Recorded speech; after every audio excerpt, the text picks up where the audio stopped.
स्वागतम स्वागतम स्वागतम स्वागतम। कैसा पावन सुहावन समय आज है, आप आए अतिथियों के सरताज है।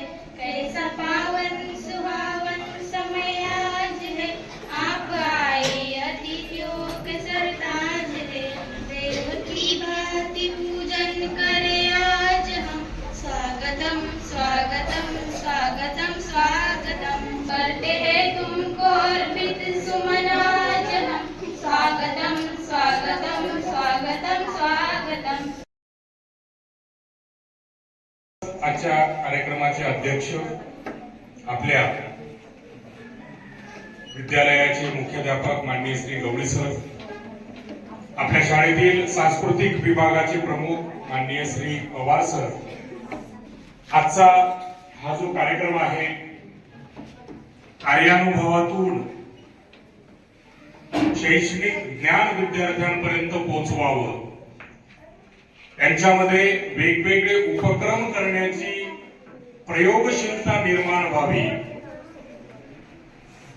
मोठमोठ्या अडचणी ज्या समाजामध्ये निर्माण झालेल्या आहेत त्या कशा पद्धतीनं सोडवाव्यात, कशा पद्धतीनं सोडवता येतात याचे काही प्रोटोटाइप, काही प्रकल्प तयार करून त्याचं सादरीकरण करण्यासाठीचा हा जो एक कार्यक्रम होता, तो कार्यक्रम आपला या विद्यालयामध्ये आयोजित करण्यात आलेला होता, ज्याचं संपूर्ण श्रेय आपल्या विद्यालयाचे सांस्कृतिक प्रमुख माननीय श्री पवार सरांना जाते। एकदा जोरदार टाळ्या वाजवून आपण पवार सरांना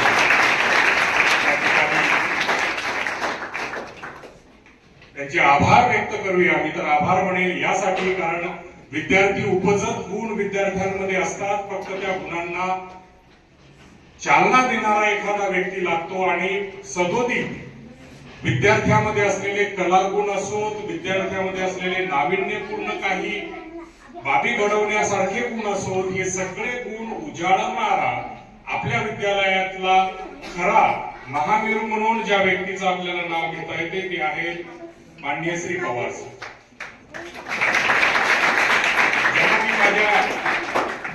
शैक्षणिक वाटचालीपासून बघतोय तेव्हापासून ते आजपर्यंत अविरत विद्यार्थ्याप्रती आणि विद्यार्थ्यांच्या अंगी असलेले गुण ओळखून ते बाहेर काढण्याचा जो एक मानस त्यांचा असतो, तो मानस आजच्या या कार्यक्रमामधून सुद्धा दिसून येतो। निश्चितच ज्या विद्यार्थ्यांनी आज हे प्रकल्प या ठिकाणी बनवलेले आहेत त्यांना आत्मविश्वास आज आपल्या त्यामध्ये निर्माण त्यांचा झालेला असेल की आपण कुठल्याही बाबीमध्ये कमी पडणार नाही, किंवा आपल्यामध्ये जे गुण आहेत ते गुण आपण कशा पद्धतीने विकसित करू शकतो त्याची एक सुणूक किंवा त्याची एक काम करण्याची पद्धती आपण म्हणू, ती आजच्या या प्रकल्प तयार करण्यामधून सर्व विद्यार्थ्यांना आलेली असेल। खूप सुंदर प्रकल्प, जवळपास पवार सर सगळे प्रकल्प आपण बघितले, चांगले सुंदर प्रकल्प, डोके सर खूप चांगले प्रकल्प विद्यार्थ्यांनी या ठिकाणी तयार केलेले दिसतात। त्यातले 3 जे निवडलेत त्याचं ते जे काही बक्षीस असेल ते बक्षीस त्या 3 क्रमांकावरती तर यानंतर दिलं जाणारच आहे, पण काही जे विशेष करून जाणवलेले प्रकल्प आहेत त्यामध्ये त्या उल्कापाताचा किंवा ज्वालामुखीचा प्रकल्प असेल, खूप सुंदर त्या विद्यार्थिनीने केला। जी बायोडायव्हर्सिटी किंवा शरीराची रचना जी दाखवलेली आहे एका विद्यार्थिनीने, ती खूप सुंदर पद्धतीने केली। त्यानंतर स्वच्छतेचे धडे देणारे काही प्रकल्प काही विद्यार्थ्यांनी केले, ते खूप सुंदर केले। आणि मला जे खूप आवडला गवळी सर, तो आवडला त्या विद्यार्थ्यांनी केलेला जीपचा प्रकल्प, खूप सुंदर। ते आवड या मुद्द्याला म्हणतोय की त्याची सुबकता त्याच्यामध्ये दिसली। जगाचा विचार नंतर करू, पहिले आपल्या आनंदाचा विचार करू। आणि कार्यानुभव म्हणजे काय तर स्वतःचा आनंद घेणारा तो एक तास आहे, आणि त्या विद्यार्थ्यांनी तो तयार करून दाखवला। खूप सुंदर वाटलं तो बघून। त्यानं कुठला विचार केला नाही की आपला प्रकल्प मोठा झाला पाहिजे, आपल्या प्रकल्पाचं बक्षीस भेटलं पाहिजे, हे त्याच्या डोक्यातच नाहीये। ते फक्त त्याच्या डोक्यात आहे आपल्या मनातला आनंद आपण व्यक्त करायचा, आणि तो खूप सुंदर पद्धतीने केला। इतरही प्रकल्प असतील, इंडिया गेट केलेला असेल किंवा शाळेच्या प्रतिकृती बऱ्याच विद्यार्थ्यांनी केला। म्हणजे याचा अर्थ असा होतो की विद्यार्थ्यांना शाळा आवडते, मानतोडे सर, शाळा आवडते म्हणून त्यांनी ते प्रकल्प केला हे त्याच्यामधून अधोरेखित होते. खूप सुंदर प्रकल्प अतिशय चांगल्या पद्धतीने त्यांनी तयार केलेत. वेगवेगळ्या व्यक्तींचे मार्गदर्शन त्यांना लागलेले असतील, त्या मार्गदर्शनातून त्यांनी ते प्रकल्प साकार केलेले आहेत.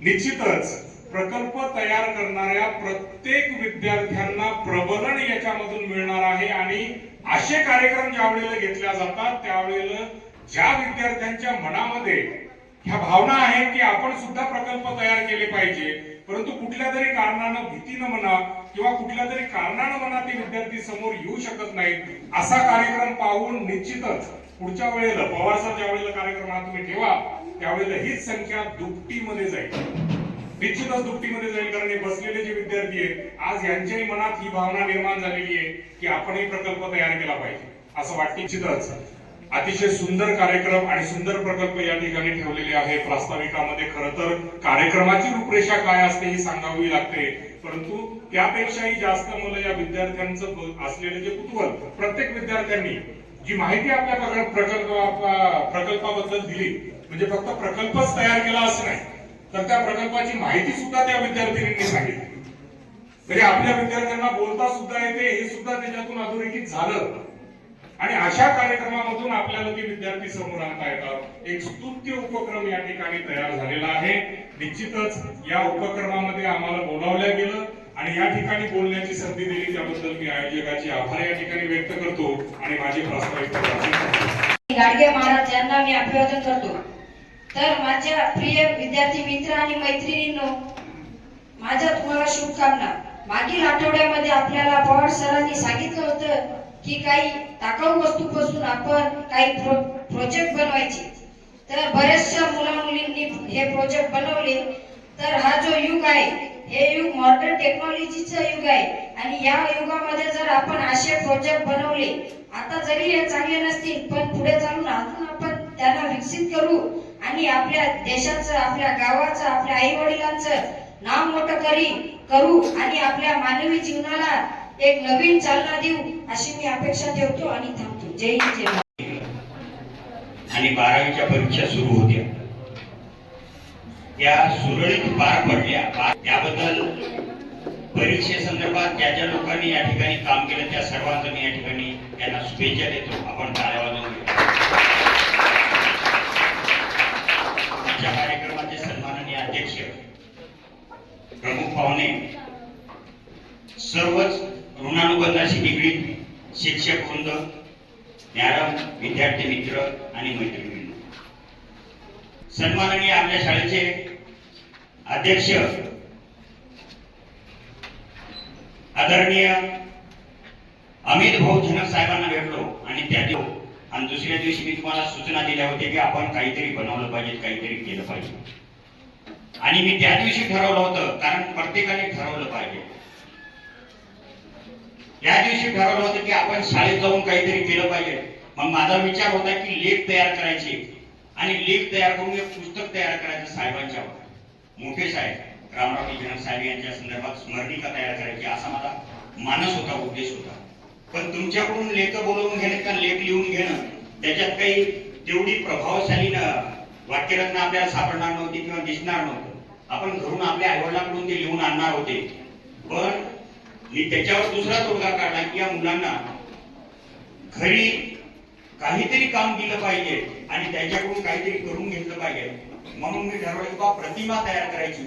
मग ती प्रतिमा कोणतीही असो, ते प्रकल्प कोणताही असो, ते प्रोजेक्ट कोणताही असो, आणि त्या मुलांनी घरी जाऊन तयार करायचा आहे. आणि त्याच्यासाठी मी काही सूचना दिल्या होत्या की तयार करत असताना कुठल्याही नोकदार वस्तू, टोकदार वस्तू किंवा तीक्ष्ण वस्तूचा वापर करू नका. उदाहरणार्थ लेड असेल, कैची असेल, त्याचा वापर करायचा नाही. सगळ्यांनी हे जे केलेलं आहे ते स्वतः पेनच्या साह्याने, कुठल्याही प्रकारची कैची न वापरता, म्हणजे एखाद्याला लागल्यानंतर ते कोणते सर आहे त्यांनी मग अशा प्रकारचा प्रोजेक्ट सांगायला पाहिजेत का, अशा कुठल्याही प्रकारचा वाद होऊ नये किंवा अशी कुठलीही समस्या निर्माण होऊ नये, गंभीर समस्येला सामोरे जाऊ नये म्हणून त्यांना सांगितलं बा तुम्हाला जसं जमते. आता या ठिकाणी 2 प्रतिनिधी बोलले आपल्याकडे, एक मुलगी आणि एक मुलगा. चांगल्या प्रकारचं त्यांनी मार्गदर्शन केलं, चांगल्या प्रकारची मत मांडले आणि त्यांच्या मतानुसार मला सांगा वाटते का हे जे टाकाऊ होतं त्याच्यापासून आपण टिकाऊ काय करू शकतो. म्हणून एक छोटंसं उदाहरण देतो आणि मी या ठिकाणी थांबणार आहोत. छोटंसं उदाहरण यासाठी देतो की हे जे पेट्रोल पंप आहे, हे पेट्रोल पंपाची संकल्पना सुरुवातीच्या काळात पेट्रोल पंप एका ठिकाणी असायला पाहिजे असं काही नव्हतं. आपण जसं रॉकेल विकतो तशा प्रकारचं पेट्रोलची विक्री व्हायची सुरुवातीला. घरी नेऊन द्यायचं, जसं दुधावाले येतात आपल्याकडे तशी. मग कोणत्या तरी एका माणसाच्या सुपीक डोक्यातून सुपीक कल्पना आली, अरे बा प्रत्येकाच्या घरी पेट्रोल नेऊन द्यायचं, गाडी त्यांच्या घरी आहे त्यांच्या घरी पेट्रोल नेऊन दिल्यापेक्षा आपण त्या गाडीवाल्याला सांगायचं उद्यापासून आम्ही तिथे पेट्रोल पंप उघडणार आहोत किंवा आम्ही त्या ठिकाणी ठेका लावणार आहोत, त्या ठिकाणी दुकान लावणार आहोत, त्या दुकानाजवळ तुमची गाडी घेऊन या. आणि ते नवल झालं. ज्याला गरज आहे, ज्या ज्या लोकांना गरज आहे ते गाडी तिथे घेऊन जायचे आणि तिथून पेट्रोल म्हणजे घेऊन जायचे, ते पेट्रोल घेऊन जायचे. ती संकल्पना त्याच्या डोक्यात आली, कुठेतरी एका ठिकाणी बसायचं. मग आपण आज मोबाईलच्या युगामध्ये प्रत्येक जण घरात मोबाईल वापरतो. म्हणून माझ्याकडे काही प्रतिक्रिया आलेल्या प्रतिक्रिया सांगायच्या पहिले ज्या ज्या लोकांनी या ठिकाणी प्रकल्प बनवले त्यांच्या आईवडिलांचं या ठिकाणी मी अभिनंदन करतो. टाळ्या वाजवून दुसरी गोष्ट, ज्या ज्या मुलांनी प्रकल्प बनवून आणलेले आहेत त्यांचं मी या ठिकाणी अभिनंदन करतो. कारण खेळण्याचे दिवस आहेत, खेळण्याचे दिवस आहे. खेळण्याच्या दिवसामध्ये जर आपण दररोज 1-2 घंटे जर वेळ देत आहोत त्याच्यासाठी, तर मला वाटते आपण काहीतरी करणार आहात हे त्याच्यामधून दिसते. म्हणून तुम्हाला या ठिकाणी मी शुभेच्छा देतो. सर्वात महत्वाची, हा कार्यक्रम घडून आणण्यासाठी मी त्या ठिकाणी आता सरांना गवळीचं मी शिंदे सरांना सांगितलं, मी काहीच केलं नाही. त्या मुलांना फक्त सूचना देऊन टाकली मी की तुम्हालाच कार्यक्रम करायचा आहे. आणि कार्यक्रम करण्यासाठी त्यावर फक्त मी त्यांना सांगितलं कोण काय केलं पाहिजे. आणि या विद्यार्थ्यांनी चांगल्या प्रकारचे प्रतिसाद दिला. ज्या ज्या मुलांना सांगितलं होतं ते सर्व काम त्यांनी यथोचित केलं. डेस्क वगैरे लावणं, वर्ग वगैरे सजावट करणं, हे बॅनर वगैरे बांधणं, त्याच्यानंतर संचलन करणं, आता पुन्हा आभार प्रदर्शन करतील ते, त्या साऱ्या गोष्टी फक्त मी त्यांना सांगितलं, मी काहीच केलं नाही. या ठिकाणी मी कुठल्याही प्रकारचा डेस्क लावला नाही, हातही लावला नाही. म्हणजे तुमचा कार्यक्रम आहे, तुम्ही केला पाहिजे.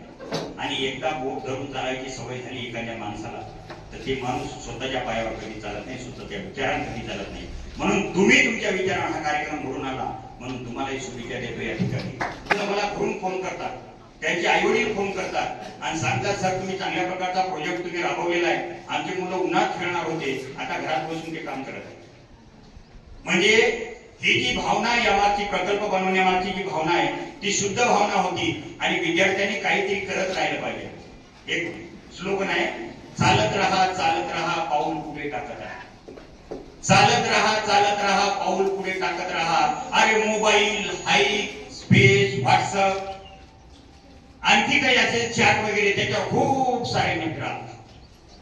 मोबाईल, हाईक, तुमचे इंस्टाग्राम, तुमचं व्हॉट्सअप जे असेल, फेसबुक असेल, त्याच्यावर खूप सारे मित्र असतात.